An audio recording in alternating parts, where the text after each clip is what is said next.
नमस्कार दोस्तों। अभी हाल ही में म्यांमार, कंबोडिया, थाईलैंड के अंदर साइबर सिलेवरी सेंटर्स है वो आइडेंटिफाई किए गए हैं। यहाँ पर लोगों को फेक जॉब का लालच देकर के बुलाया जाता था एंड उसके बाद उनसे साइबर क्राइम के काम करवाए जाते थे।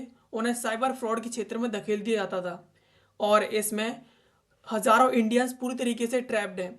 और जैसे ही इन सब के बारे में पता चला है तो भारत की इन्वेस्टिगेशन एजेंसी सीबीआई, एनआईए इन सब के द्वारा जांच की जा रही है एंड इसके बाद जो जो भारतीय हैं उन्हें रेस्क्यू किया जा रहा है।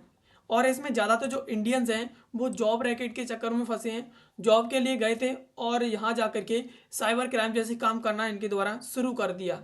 चलिए इन सब के बारे में थोड़ा विस्तार से समझते हैं। तो अभी हाल ही में साइबर सिलेवरी सेंटर्स जो म्यांमार और कंबोडिया के अंदर एक स्कैम कंपाउंड के रूप में काम कर रहे थे और इन्हें संचालित किया जा रहा था रेबल ग्रुप्स के द्वारा।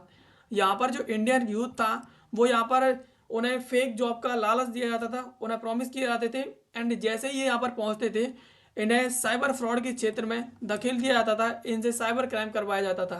और ये जो सेंटर्स थे वो ऑपरेट किए जा रहे थे मियावाडी म्यांमार के अंदर, इसके अलावा के पार्क के अंदर।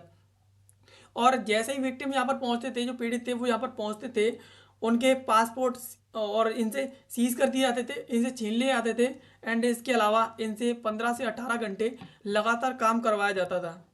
अब यहाँ पर इन्हें लालच देने के जो तरीके थे और में एड्स दिए जाते थे आईटी के, डाटा एंट्री के एंड इसके अलावा sales job in Thailand, Dubai, उनके ऊपर अपीयर किया जाता था सोशल मीडिया के ऊपर, टेलीग्राम, व्हाट्सएप के अंदर। एंड उन्हें प्रॉमिस किया जाता था कि आपको 80 से 1 लाख रुपए महीने दिया जाएगा। और इनके लालच में आ करके ये लोग यहाँ पर जाते थे एंड जब ये जाते थे तो इनके लिए एजेंट्स टिकट अरेंज करते थे, वीज़ा अरेंज करते थे और इन्हें एडवांस में पैसे भी देते थे। एंड जैसे ही यहाँ पर पहुँचते थे तो इनके पासपोर्ट, वीज़ा और जो भी इनके पास डॉक्यूमेंट होते थे उन इनसे छीन लिए जाते थे। और इन्हें पहुँचने के बाद इन्हें इलीगल रूट्स के माध्यम से म्यांमार और कंबोडिया की बॉर्डर पर इन्हें ले जाया जाता था। एंड इसके बाद जो ब्रूटल रियलिटी है साइबर स्लेवरी की वो यहाँ से शुरू होती है। विक्टिम्स को फोर्स किया जाता था पूरी तरीके से कि आपको digital arrest, investment scam, romance fraud और ओटीपी थेफ्ट जैसे refusal Leeds and physical mental जो टॉर्चर है वो लोगों को इनसे करवाया जाता था। यानी इन पर फोर्स डाला जाता था कि तुम्हें डिजिटल अरेस्ट जैसे काम करने हैं, इन्वेस्टमेंट स्कैम जैसे काम करने हैं, इसके अलावा और रोमांस फ्रॉड जैसे काम करने हैं, लोगों के ओटीपी चोरी करने हैं। इस प्रकार के काम इनसे करवाए जाते थे एंड इनमें कंडीशंस इंक्लूडेड थी कि इनसे 15 से 18 घंटे काम करवाया जाता था दिन के अंदर, बंधुआ मजदूरी की तरह काम करवाया जाता था एंड इन्हें डॉर्मेट्री जो हफ्ते उनके अंदर इन्हें कैद करके रखा जाता था। एंड अगर इनसे ऐसा नहीं हुआ और अगर ये फेल हो गए किसी क्षेत्र में तो इन पर हैवी फाइन लगा दिया जाता था एंड इसके अलावा इनकी पिटाई भी की जाती थी, इन्हें बहुत बुरी तरह पीटा जाता था। एंड यहाँ पर 1500 पीपल्स जिनमें 465 इंडियंस हैं अभी हाल ही में म्यांमार के पार्क से रेस्क्यू किए गए हैं, जो कि इसमें 100 अभी भी 100 यानी सैकड़ों इसमें अभी भी कंबोडिया के अंदर फंसे हुए हैं। यानी 465 तो अभी हाल ही में म्यांमार के पार्क से रेस्क्यू कर लिए गए हैं, लेकिन अभी भी सैकड़ों लोग कंबोडिया के अंदर फंसे हुए हैं। इस प्रकार से इन्हें ले जा करके जो डॉर्मेट्री जो ट्रैप्ड है उसके अंदर इन्हें डाल दिया जाता था और इन्हें जो बंधुआ मजदूरी की तरह इनसे काम करवाया जाता था। एंड इंडियन जो विक्टिम्स हैं उनकी स्थिति की बात करें तो ज़्यादातर जो युवा हैं वो तमिलनाडु से हैं, हाई केसेस के अंदर गुजरात से हैं, उत्तर प्रदेश से हैं, दिल्ली, बिहार, उत्तराखंड, राजस्थान, आगरा, इसके अलावा झारखंड, केरल, हरियाणा, ये पूरी तरीके से टारगेटेड थे। यहाँ से लोगों को बुलाया जाता था, ये जाते थे और जा कर के साइबर क्राइम के क्षेत्र में ये फंस जाते थे। वहाँ से एक बार जाने के बाद ये चाहकर भी वापस नहीं लौट सकते थे। एंड 2022 से यहाँ से भारत से करीब 70,000 लोग गए हैं, लेकिन वहाँ से सिर्फ 1500 लोग ही वापस लाए लाए गए हैं। एंड इसके अलावा 20,000 से अधिक लोग आज भी ट्रैप्ड है पूरी तरीके से।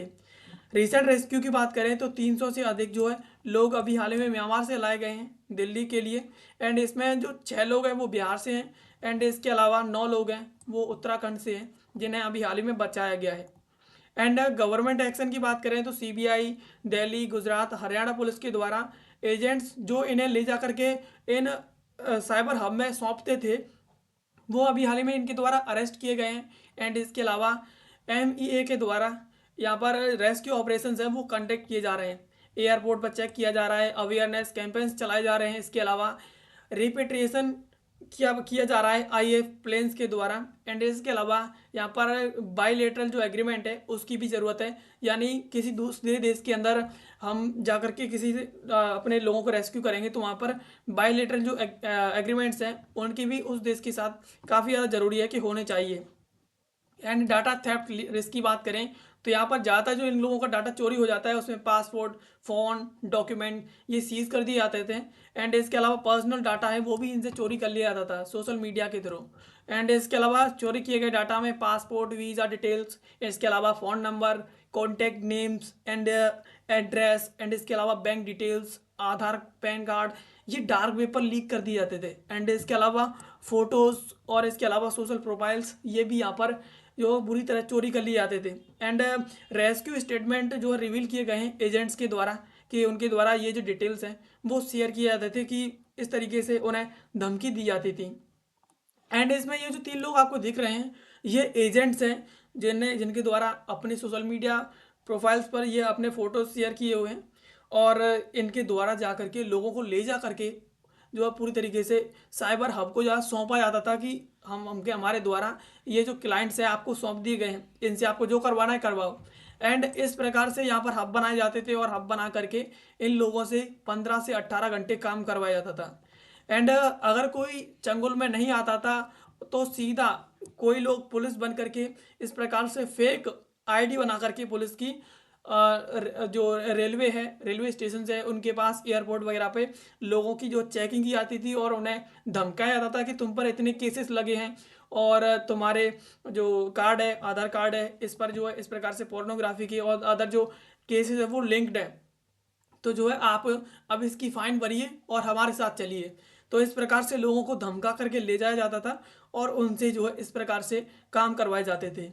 एंड विक्टिम की प्रोफाइल की बात करें तो इंडिया के अंदर मेनली 16 से 29 वर्ष के लोगों को यहाँ पर ले जाया जाता था जो टैक्स सेवी और ग्रेजुएट होते थे। एंड उन्हें अच्छी खासी कंप्यूटर की लिटरेसी होती थी, कंप्यूटर की अच्छी खासी जानकारी होती थी, तो उन्हें यहाँ से ले जा करके इस प्रकार से उन्हें फंसाया जाता था।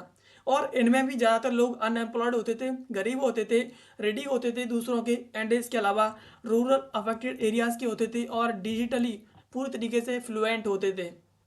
और ऑलमोस्ट इंटायरली यहाँ पर ज़्यादातर जो लोग होते थे उनमें मेल, फीमेल और इसके अलावा चिल्ड्रंस होते थे जिन्हें यहाँ पर ले जा करके फंसाया जाता था। एंड इसके अलावा यहाँ पर स्पेसिफिक प्रोफाइल एग्जांपल की बात करें तो इसमें सेमिल देव है, ये 23 वर्ष का है, केरला का है और ये वादाकारा केरला का रहने वाला है। ये एक ट्रैवल कंपनी में काम करता था। इसे इसकी कज़न के द्वारा जो लालच दिया गया थाईलैंड के अंदर जॉब के लिए, और जब ये थाईलैंड के अंदर जॉब के लिए गया तो ये जो चाइनीज़ गैंग है उसके द्वारा यहाँ पर उसे इम्प्रेजन कर लिया गया, उसे पकड़ लिया गया एंड कंबोडिया के अंदर उसे ले जाकर के डाल दिया गया। एंड इसके अलावा अजमल है, ये 27 वर्ष का है, केरल का। इसके कज़न के द्वारा इसे मलेशिया के अंदर मलेशिया से कंबोडिया के अंदर इसे जॉब का लालच दिया गया और इसे जो मेंटली टॉर्चर किया गया पूरी तरह से। एंड इसके अलावा मर्डर, उसे मारने के, जान से मारने की थ्रेट्स भी उसे दी गई। एंड इसके अलावा प्रदीप कुशवाहा, ये म्यांमार के अंदर फंसा हुआ था। इसे प्रॉमिस किया गया था कि ये इसे डाटा एंट्री की जॉब दी जाएगी, लेकिन ये जैसे ही गया तो इसे फोर्स कर दिया गया क्रिप्टो स्कैम के अंदर, और इसे छुड़ाने के लिए इसके ब्रदर के द्वारा उसे फ्री करने के लिए रैंसम भी दिया गया, यानी इस प्रकार से उसे छुड़ाने के लिए उसके द्वारा पैसे दिए गए। एंड अतर खान, ये तेलंगाना का रहने वाला है, इसे बैंकॉक से म्यांमार लाया गया स्टार लिंक ग्रुप कैंपेन के लिए 2024 में, और ये 8 महीने तक इस स्कैम के अंदर पूरी तरीके से ट्रैप्ड रहा। एंड इसके अलावा बोया जितेंद्र, ये तेलंगाना का रहने वाला है, ये भी ट्रैप्ड था गोल्डन ट्रायंगल के अंदर SEZ।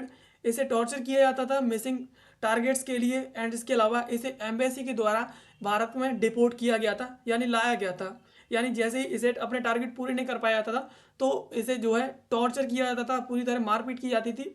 और जब इसे इसके बारे में पता चला तो एम्बेसी के द्वारा इसे भारत में छोड़ा गया।